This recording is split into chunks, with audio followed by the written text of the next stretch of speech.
যেতিয়া মানুহৰ প্ৰয়োজনবোৰ শেষ হৈ যায় নহয় তেতিয়া মানুহে ডাইৰেক্ট হাৰ্ট কৰিবলৈ শিকে আৰু মোৰ জীৱনটো সেই তেনেকুৱাই হ'লে যেতিয়া প্ৰয়োজন শেষ হ'লে ঘৰৰ মানুহৰ লগত আজা হৈ গ'লে তেতিয়া মোক এতিয়া ধোকা দিবলৈ আহিছে ধোকা খালি তই বহুতে ভাবিব মই ব্ৰেকআপ দিছো কান্দি বুলি পিনি প্ৰথম কথা কৈছো দেখুৱাবলৈ জীৱনত আহিছ ছ'চিয়েল মিডিয়াত আমাক কাকো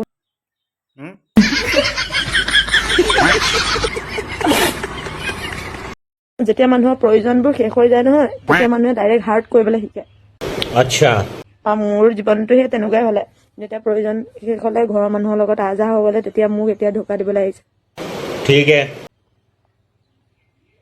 বহুতে ভাবিব মই ব্ৰেকআপ দিছো বুলি প্ৰথম কথা কৈছো জীৱনত কাকো নিজতকৈ বেছি ভাল নাপাব समझ गया আৰু ভাল পালেও ঘৰলৈ অহা পৰ্যন্ত নকৰিব মোৰ নিজৰ এক্সপিৰিয়েঞ্চৰ পৰা কৈছো বহুত এক্সপেন্স আছে ঘৰত মাতি আনি ঘপ ঘপ দিছে ৰণ ঠন কৰিছে মধু খাই পিনি মৌমাখি উৰা মাৰিছে খা বাপেকে কেনেকুৱা লাগিল এতিয়া কান্দি কান্দি ছ'চিয়েল মিডিয়াত জনাবলৈ আহিছো হে ভাল পোৱাৰ আগত ছ'চিয়েল মিডিয়াত জনাই লৈছিলি নি ভাল পোৱাৰ আগত বোলে মই অমুকক ভাল পাই আছো ভাল পাব লৈছো হে এতিয়া যে পাব্লিকক জনাবলৈ আহিছে ছ'চিয়েল মিডিয়াত হেই বনৰী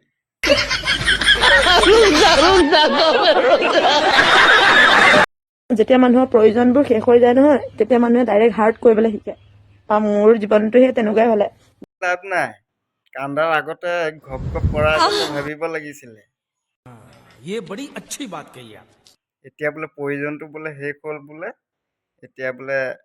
এৰি গুচি গ'ল कैसे कैसे लोग रहते हैं यार यहाँ হে আগতে ভাবিব লাগে সেইকাৰণে জীয়ৰী থাকোঁতে ঠেং মেলি দিব নালাগে পাখৰি গেলা क्या बोला तूने এটা কথা শুনি ল মৌমাখিয়ে ধুনীয়া ফুল দেখিহে বহে মধুখন খাই শেষ হৈ গ'লে আকৌ বেলেগ ফুল বিচাৰি উৰা মাৰে समझ रहे हो समझ रहे हो आप समझ रहे हो ना ঠিক তোমাৰ কাহিনীটো এনেকুৱাই হৈছে দেই